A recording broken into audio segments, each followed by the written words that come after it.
বিভিন্নভাবে ভণ্ডামি করেছেন, ছাত্রলীগের নেতা সেজে ক্যাম্পাসে অবস্থান করে হেলমেট পরে গণতান্ত্রিক কর্মী, ছাত্রদল সহ অন্যদেরকে আঘাত করেছেন।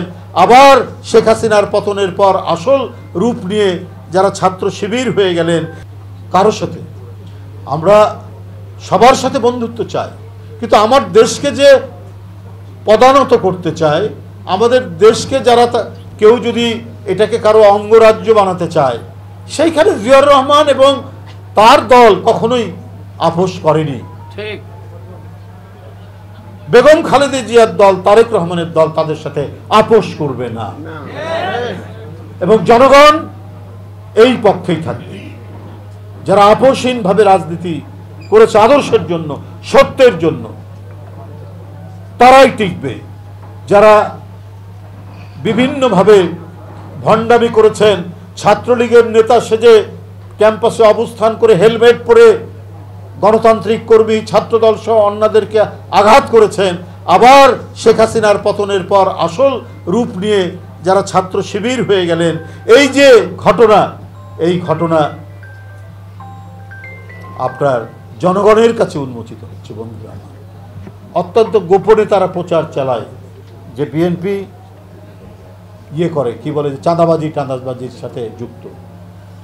বৃহত্তর দল, পৃথিবীর সব দেশেই কেউ না কেউ দুষ্ট চক্র থাকতে পারে, এই চক্র নানা ধরনের কাজ করতে পারে। তো দল যদি এটাকে নীরবে সহ্য করে যায়, তাহলে তখন দলের দোষ। আর দল যদি তার বিরুদ্ধে ব্যবস্থা নেয়, তাহলে দল সঠিক পথে আছে।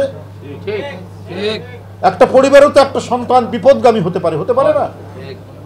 বিপদগামী হলে ওই পরিবারটাই অত্যন্ত সুপরিবার, যোগ্য পরিবার, যে তার ওই বিপদগামী সন্তানকে সোজা করার জন্য বা তাকে শাস্তি দেওয়ার জন্য সমস্ত কিছু ব্যবস্থা নেয়। কিন্তু আমাদের কিছু মিডিয়া তাদের সাথে মিলে এই ধরনের অপপ্রচার দিয়ে যায় সব সময়। কিন্তু আজকে যারা এই কথাগুলো বলেন, তাদের তো আমরা অহরহই পাচ্ছি। এই যেমন ধরেন, পিরোজপুরের ইন্দুরকান্দিতে জামাতের নেতাকে জামাত বহিষ্কার করছে, অভিযোগ ধর্ষণ মামলা।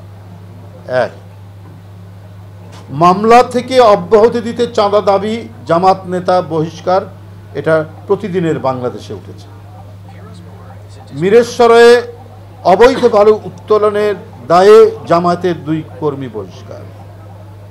ছাত্রীদের যৌন নির্যাতনের অভিযোগে জামাতের নেতা বহিষ্কার। জামাতের রুকনকে দল থেকে বহিষ্কার, এটা হলো সাময়িক বরখাস্ত। ফেনী আলিয়া কামিল মাদ্রাসার অধ্যক্ষ মাওলানা মাহমুদুল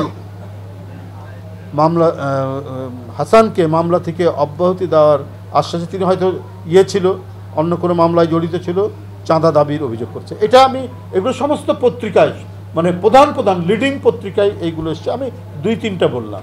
তাহলে দলের 2-1টা বিপদগামী কর্মীরাই কাজ করতে পারে, বিএনপির জামাতেরও আছে।